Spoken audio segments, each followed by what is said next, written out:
Thank you so much for joining me on Ethocast. It is my distinct pleasure. It is an honor. It is a privilege to have this sister on Ethocast. I've known her. Do you want me to throw out the decades? I don't care. We both still hot, young, and sexy. You know what? That's what I'm talking about. Tish Dorman, my good sister. How you doing? I am successful. How are you? I'm doing. Oh goodness. Okay, I'm gonna have to use that. See, this is why I need to talk to you more often so I can get some of that on me. Um, Tish is an outstanding speaker. And she is Oh, someone good. who has a passion, a passion for helping to cultivate the next generation of leaders. And this is not me blowing smoke. No, I really, really mean that. And Tish, I've always admired your energy. Always, always, always. With all this energy that you bring to the stage whenever you speak to fraternity and sorority members, um, what drives the commitment that you have to play that part in generating this next generation of leaders? So I can attribute this to, of course, not only, let me back up. Eddie, thank you for having these conversations. It's just timely, living in an anti-intellectual America. It is timely for us to have discourse um, that is intellectually stimulating, that is worthwhile, and it makes my stomach cringe when I can turn on the television and I can look at Revolt, or I don't even know if Revolt is still on, but BET, just all kinds of channels, and people who can't even talk have full platforms and they're getting their thoughts and their perspectives out, whether it's on a podcast, Drink Champ, whatever the shows are. Everybody's got a podcast Yeah. now.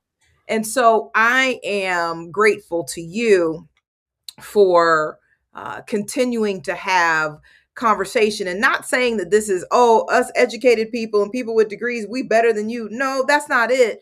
But to have conversation and discourse around topics that matter, that's going to help people, that's going to get them from here to there, that is going to give them some tools that, had they not listened to this podcast, they would not have.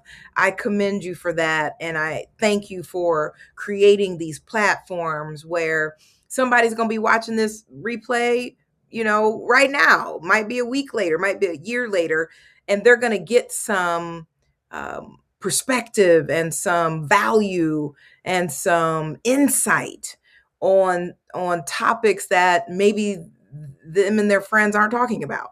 So it comes from not only the fact that I sat in their seats, right? We Yeah. sat in their seats. You and I are both affiliated with the Divine Nine, part of the First Fam. Shout out to the Bruhs, shout out to the Come on, sorors, sis. right? DeFi. And we all had questions at one time. We all sat on the edge of our seats, and wanted to Yeah. know how we can do things different and better. We were inspired by some people that we saw. So, what keeps my energy up and what keeps me going and what keeps me talking, and imparting into our young folk, into the next generations? I can't just say generation, but into the next generations is I want to have my stick my chest out moments when I see our young people. I don't want to have Mm. cringe moments when I see them like, what in the world? I want to have my chest out moment like, yeah, that's right. Y'all better do it. So if we don't continue, if we don't uphold, if we don't challenge, if we don't remember, Mm. if we don't remember, putting the members back together, remembering, recalling what got us through, we did more with less then. Mm. And we're doing less with more now. Hmm.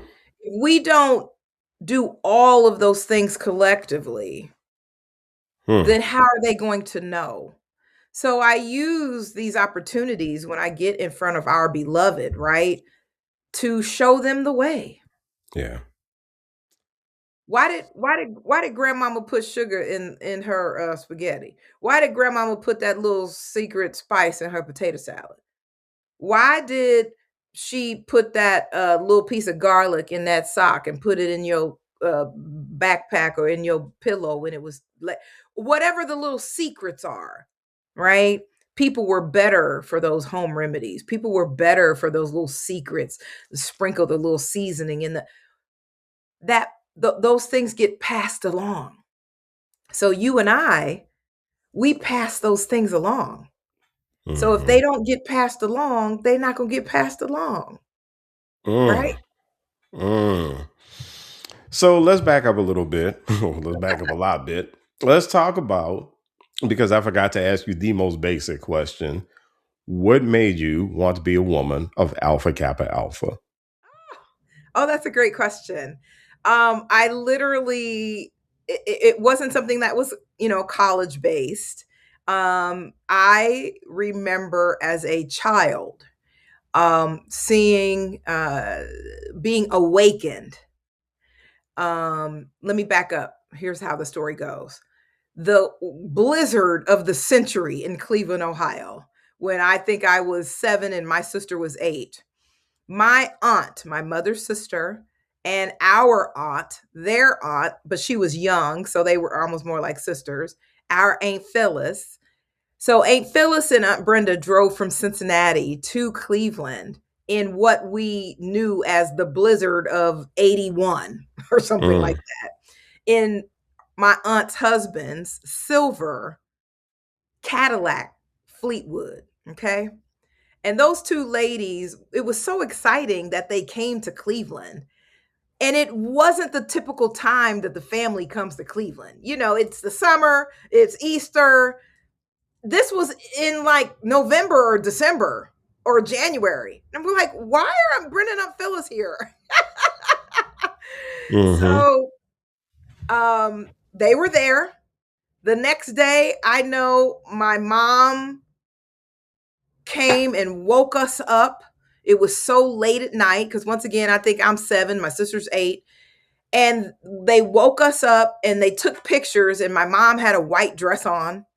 And then the next day, on that Sunday, the whole dining room table in our house had a beautiful white tablecloth on it with these very dainty and delicate, very pretty pink and green gifts.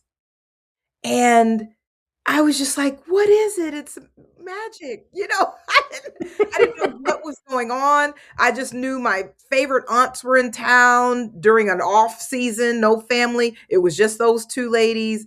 I knew my mom had a white dress on, and then I saw these little doilies and these little hankies and these little pins and these little delicate, feminine, pretty pink and green gifts on our dining room table.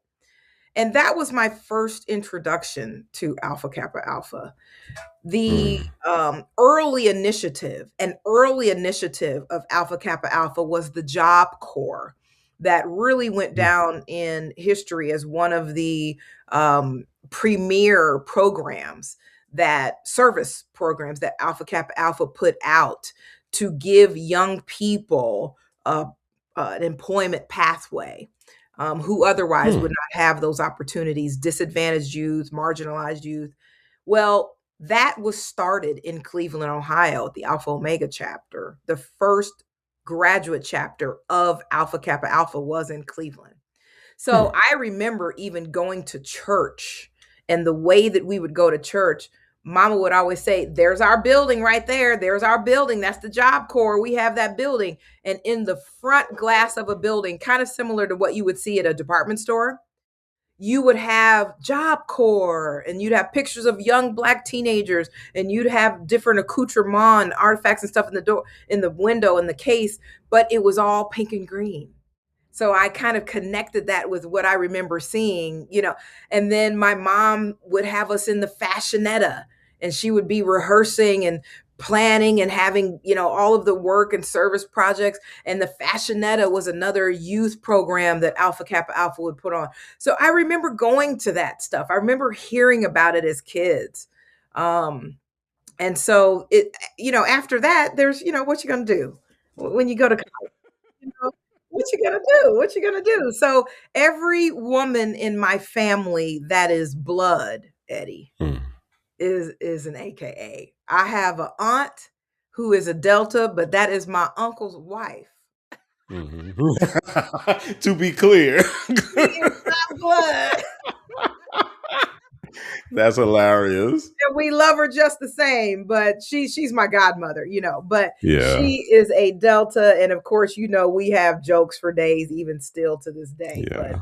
that's really the reason why. And then you want to do all the things that you see your big cousins do. So my big Mhm. cousins who were, closer to our age, when they pledged at Hampton and Kentucky State, where I ended up going to school, and to another one went to Hampton, and you see that that's all up and through your family, you're like, all right, that's it. So my story, Eddie, is not, oh, my counselor in high school was an AKA and I was so inspired. Nah. Oh, I saw AKAs on TikTok and I like their jackets. Nah. It was in the family. So that was it. Now, Indeed.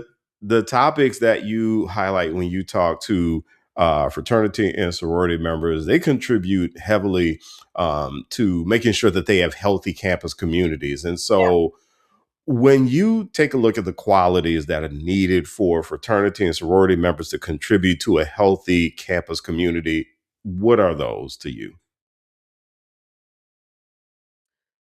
Knowledge. Know what the heck you're doing. Know what you signed up for. Have the Mm, knowledge of the organizations that you join. Have the knowledge of what the expectations are of you once you are a member. Have the knowledge that it goes beyond just stepping and strolling. I was so inspired 2 days ago on TikTok or Instagram, one of the social medias, that I saw a brand new group. It might have been 30 or 40 Deltas, and they had on red and black. And they said, we, the ladies of the so and so chapter of Delta Sigma Theta, commit to 2,000 hours of service mm, before we step and stroll. And I was like, yeah, I just put so many hearts in their comment, hmm having the knowledge that the stepping and strolling is fantastic. It Yeah. is a part of who we are.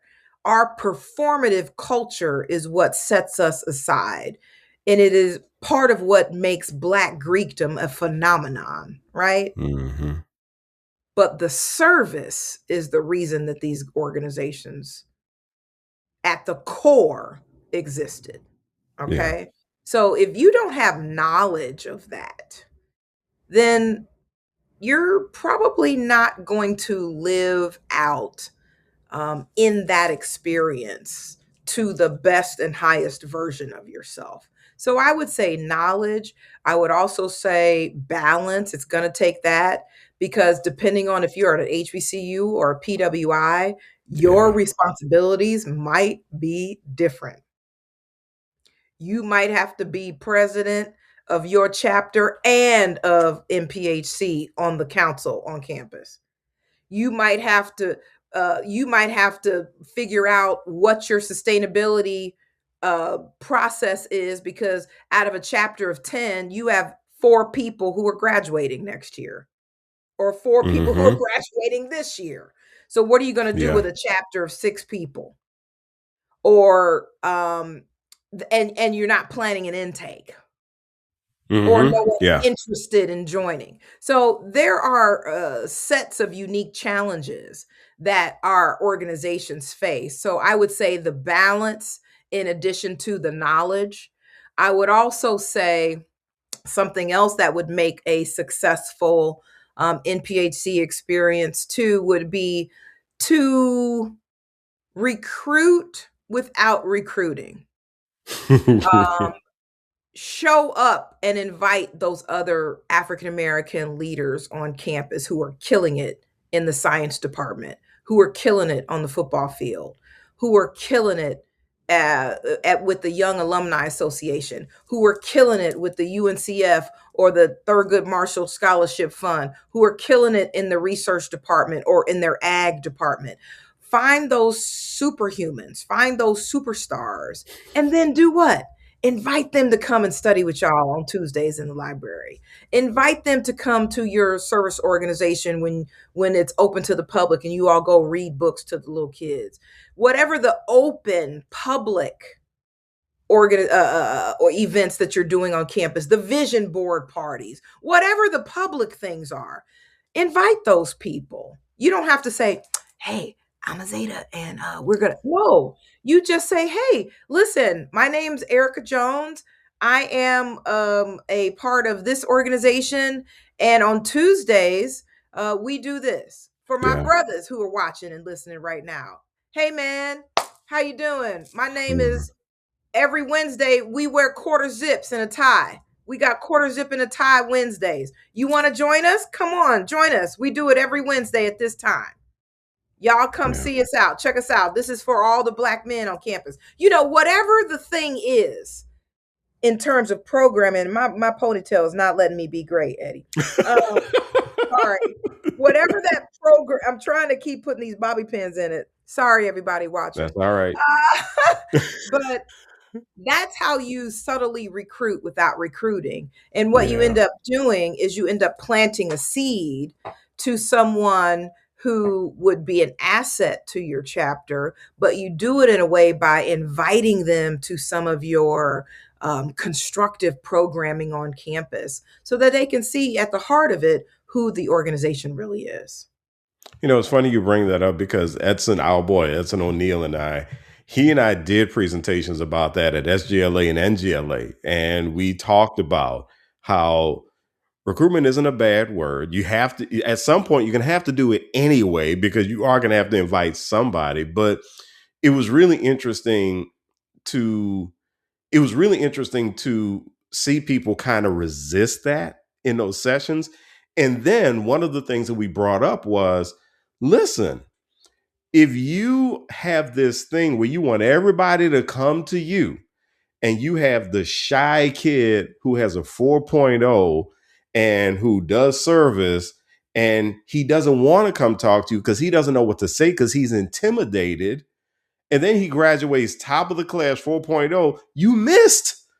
You You missed. missed. You missed him. You missed him because you were waiting for him to quote unquote get his mind right and come to you. And I really, really wish that in the Divine Nine, a lot of us will get right with that notion that it is okay. The R word is not a bad word, you know. And one of the biggest things that I mentioned and Edson mentioned to him in these sessions was, we're not telling you to beg anybody. Don't beg anybody to be in your stuff. No, but extend the invitation. And so those are some great thoughts. And you know, to add to what you said, also, Tish, I Yeah. think one of the things that specifically in a Divine Nine that we can be so much better at, and we don't realize how good we are at it already, is we can be so good at modeling brotherhood and sisterhood for other people. We can be so good at it. You know, I mean, how many times at work have you had this thought that, okay, everybody, if we're going to make this decision, everybody has to be on the same page. And Right. for you and me, that's natural. That's Yes. natural. But Yes. for people who are not in a fraternity or sorority, for some people that is completely foreign. And it's just Yeah. like, well, no, I don't have to be on the same page. I'm gonna go do my own thing. And for those of us in frats and sororities, we're going, you don't understand. If one of us tries to stand up, it's not gonna work. If we all stand up together, it's gonna work. But we got to do it together. And I think that's that modeling that we do really well, that we can do so much better for people if we were more intentional about how we modeled it for our I communities. agree. I agree. And that's actually another, if we could add that to the list of what they would need to do to be successful on campus, because those, a lot of times, if applied right, Eddie, are transferable skills that you can use and apply into your career. hmm You're listening to Ethocast. I'm Eddie Francis, and I'm talking to the great Tish Norman. And Tish is a fantastic speaker. If you have not seen Tish, you got to look her up. You got to take a look at her videos and take a look at the work that she does. So let me ask you this: Would both would both frustrates you and excites you about the guidance that we professionals try to provide to college fraternity and sorority members? Yeah. What excites me is that oftentimes they're eager learners. Their minds are like Yeah, sponges. They want to pick up what we put down. They're sitting on the edge of their seats and they want to hear the help. They I say want this all to the time. hear the Yep. perspective from people who've hashtag been there, done that. They want to hear from a different voice other than their parents or other than their advisor. So I would say that that's definitely an energizer for me. That's what they want to hear. What also I have found out, Eddie, is that oftentimes, look, good news never expires. Um, Doing good, you'll hear me sometimes when I'm giving a presentation say, somebody look at your neighbor right now and say, it's still good to be good. Mm. While Cardi B is out there spreading booty cheeks on stages across the world, somebody look at your neighbor and say, it's still good to be good. While there are people out there smoking live on the corner, right? Just smoke, just kids come to school with weed residue in their hair and their skin and their clothes. Somebody look at your neighbor and say, it's still good to be good.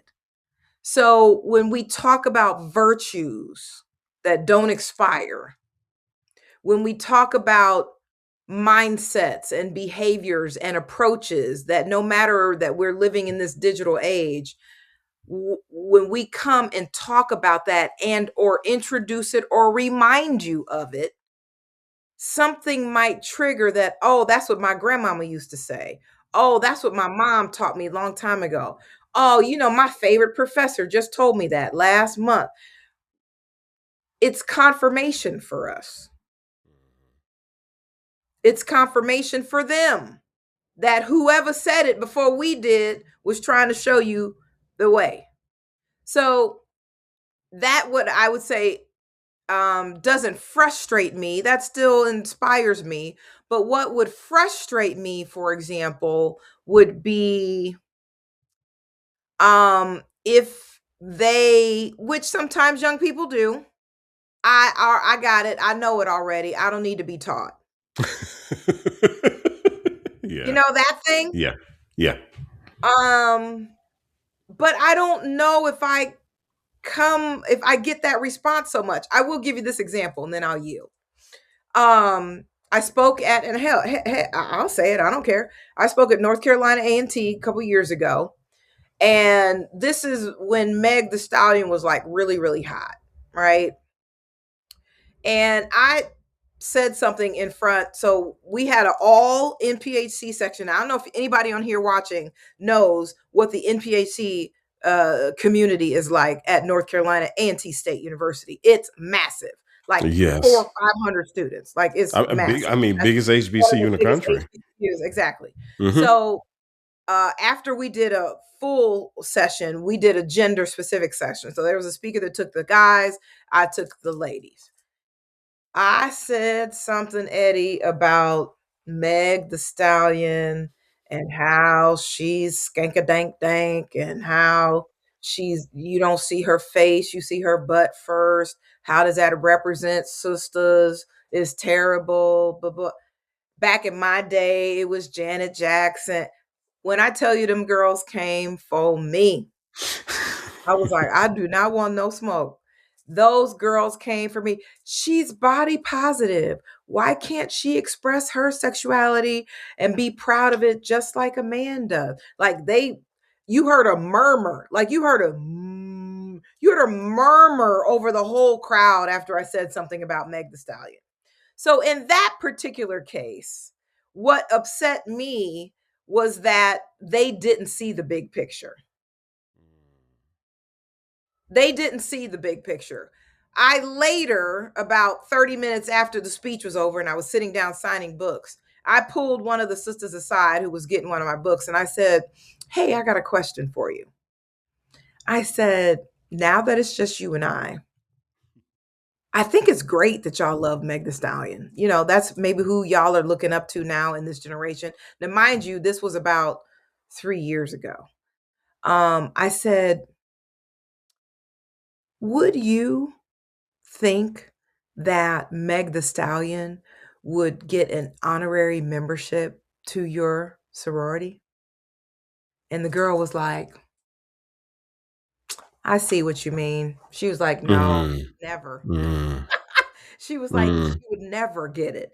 And I said, "Yeah, that's why I said what I said a few minutes ago. Now, maybe I mm, need to say it a different way so that you all mhm, receive it, but that's all I was saying. That's mhm. all I was saying, So, right? all right. So, somebody is asking this question right now, listening to you. Do you have a problem with pop culture? No, absolutely not. What I have a problem with is the lack of awareness that some Black women out here have with how historically African American people, women specifically, have been over sexualized um, Mm, mm, since jump from jump. And when you do not have awareness of the mammy, of the vixen, of the asexual, big mama, mother yeah. type, the categories that Black women were put in, either on film, television, in the media, when you don't have an awareness of that, and then anybody watching right now, lean into the camera, lean in, everybody lean into the camera. I want you to go on TikTok and I want you to look up some of Cardi B's clips from her concert. She's on tour now. I just want you to go pyrotechnics, lights, camera, action, big screens like Beyonce, LED, amazing graphics, technology. Oh my God, fireworks. I want you to just look at some of the clips because Cardi B, though she's multi-ethnic, identifies as a Black woman. Mm-hmm. Yeah. And Yeah. whatever clip, here's my challenge. Whatever clip you see of Cardi B, I want you to watch it at the same time with your mama or your grandmama. Or I want you to watch it at the same time with your daughter, not your son, your daughter. And then give me a call and tell me how that went. I'm just curious. Mm, I'm just mm, curious. Because Eddie, if you and I stood up right now, shoulder to shoulder, and I gave you lyrics from the number one song in 1982, and then the number one song right now in 2026, hip hop song, and you read the lyrics, and then I read the lyrics, one of our lyrics, you wouldn't get 3, 4 words in before expletive, right. ex, Right. I can't even say the words. Exclamatives. What's the word, everybody? Expletive. Exclamatives. What is the word, Eddie? Cuss words. That's what I'm But trying to you know say. what? But to your point though, I don't know if you know about this. You can't do it. 11 years ago, Zeta Phi Beta partnered with the American Advertising Okay. Federation, and they Okay. did a white paper about Yes. how Black women are represented in media. Send it to And me. I want to see it. and that white paper was called Reality TV: Entertaining but No Laughing Matter. And what Wow. they did is they did these watch parties where people looked at all these reality TV shows and they got people's reactions to all of these archetypes of Black women. Yeah. And the thing that people need to understand that I think is part of what you're saying, and I'm saying this as someone who has been in media for well over 30 years, Yeah. and that is media representation is Matter. extraordinarily powerful. It It is oh. so powerful. Oh.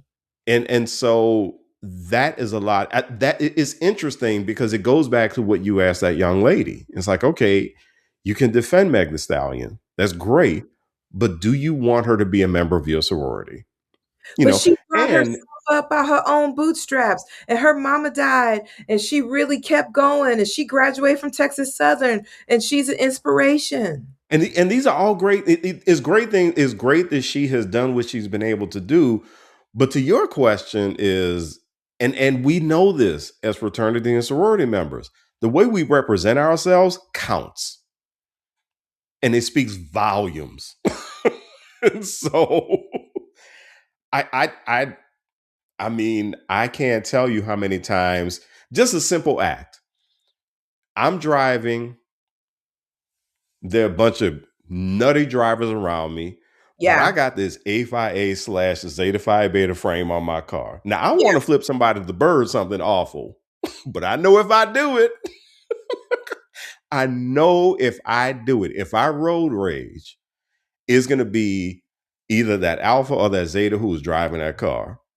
Don't them people don't know how to act. Don't Well, trust the you gave alphas, don't that trust the great. zetas. They can't blah blah blah blah blah. And then it turns into I'm so tired of these black folks who don't know how to act on the road. Mm. So it all rolls downhill. And that's why I wanted to ask you, do you ever that's why I wanted to ask you, is it about pop culture or is it about us being more cognizant of our representation of ourselves? Yeah, And and and in that's my absolutely. book, in my book, you can represent yourself however you want. You just got to deal with the consequences.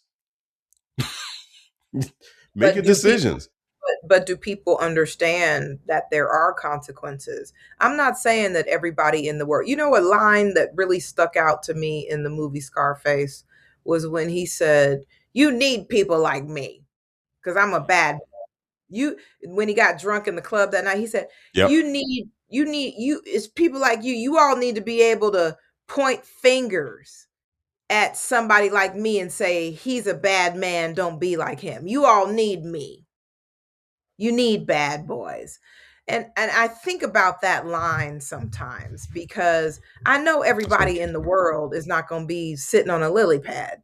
You know, there people are going to make choices. People are going to make mistakes. People are going to go through stuff in their life, right? And I was about to say but and I expect for the most part people who are in our organization, specifically in NPHC, I hold you to a higher standard. I hold you to a higher standard that if you all, if 20 students get invited to the mayor of whatever city that your college is in, and you all get invited by the mayor to come to the Capitol building, and you wear the college colors, I'm expecting the NPHC student to say, let me put on my dress, or let me make sure I put my suit on, let me put a tie on, and let me put some shoes on, or let me put my quarter zip and a tie on because I don't have a suit, so I'm going to wear some nice. I'm going to be business casual. I'm expecting you to march to the beat of a different drum because of mm, the leadership legacy that you come from.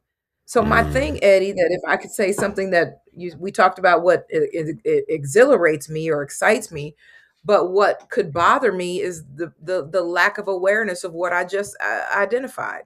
Do you not mm, know that you're different? Do you not know that you are a leader? Do you not know that you're a wheel in a wheel on this campus? You all are supposed to be different. You are supposed to be looked at as role models on this campus. People are watching everything y'all do.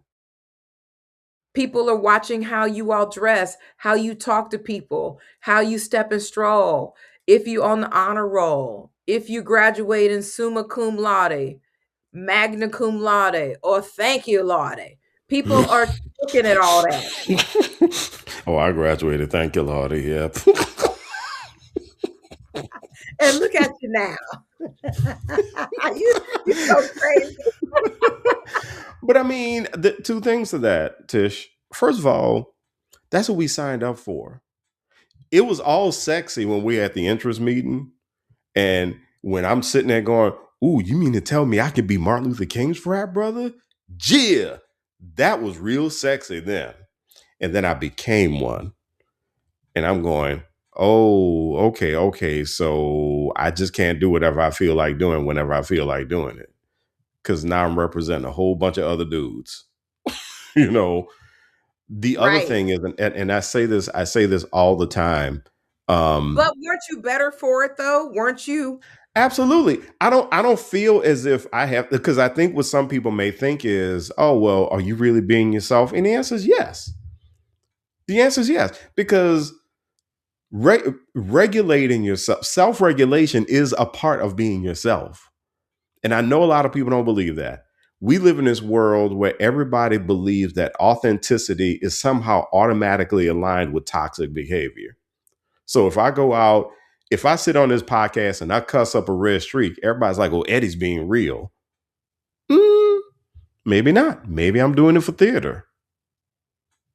Maybe the real me is someone who doesn't like to cuss, but I'm doing it for you. Because again, I know that media representation is very powerful. If I can run up the clicks by sitting here and cussing on this podcast, all right, let me go.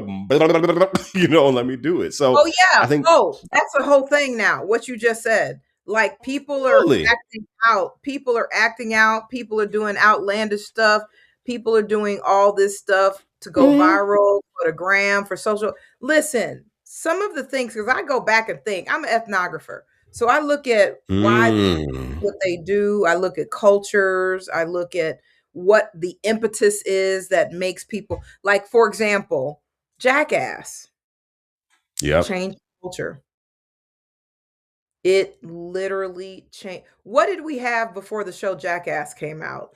America's Funniest Home Videos. America's Home Videos. Yeah, yeah, right. Yeah, that directly preceded Camera, that. Yep. that kind Yep. right, that kind of stuff. Candid Camera, America's Funniest Home Video. What Jackass did was between Teen Mom, Jackass, between the impact of other reality television shows that you had to light the candle or you had to blow out or you had to give the rose.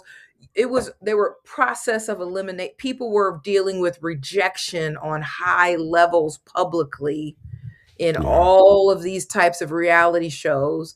People were glorifying doing dangerous stunts and laughing at it, and people became multimillionaires for that's where the name of the show from being a jackass, from scaring people. So I think in the last 20 years,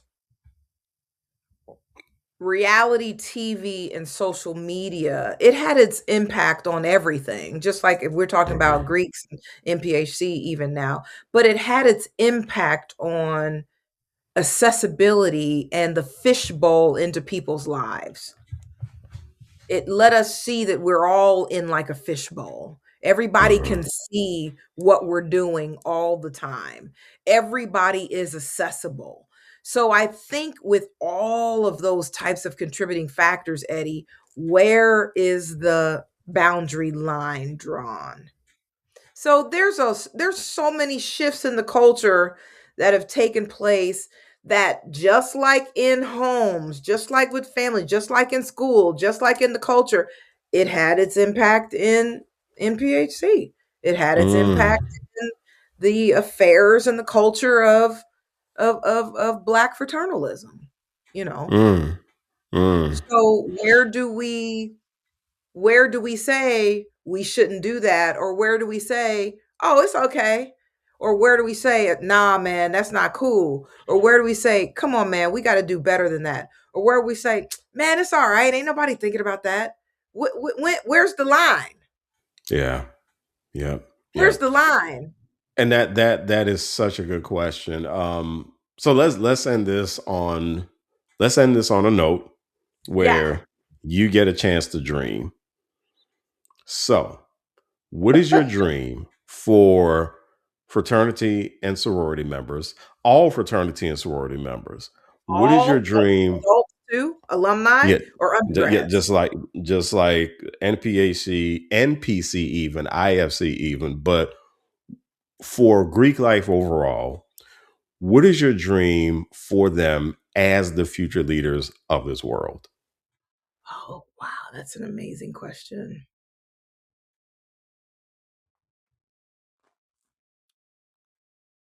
My so one of the charges that I give um a corporate body, everybody, when I have a keynote for everybody. White girls, I Panhellenic, I need you to be the best white girls you can be. Don't try to be us. Be you. Do your dances in front of your sorority house. Do your OOTD. Raise that $85,000 in your philanthropy. Wear your cute little sandals. Do the Panhellenic thing that only you can do. IFC fellas, be white boys. Do what white boys do. Have a good time. Lead in your respective areas. Serve and be businesslike. Be leaders. NPHC, know that it's beyond stepping and strolling. Know that it's beyond doing it for social media. Know that it's beyond drama and intercultural dissing and tensions. Know that it's a macro vision of greatness, not a micro vision of greatness. Multicultural Greeks, get your own identity. Stop trying to be MPHC. Carve out your niche. Continue to grow. Continue to develop your culture of what you want your respective culture to look like, of MGC, of NALFO, of multi-ethnic groups, local, culturally based groups.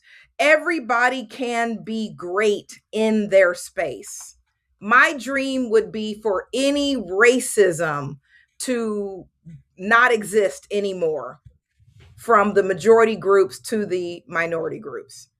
My dream would be for everyone to stand on business where they are and be great where they are, and understand that they all have their own respective legacies.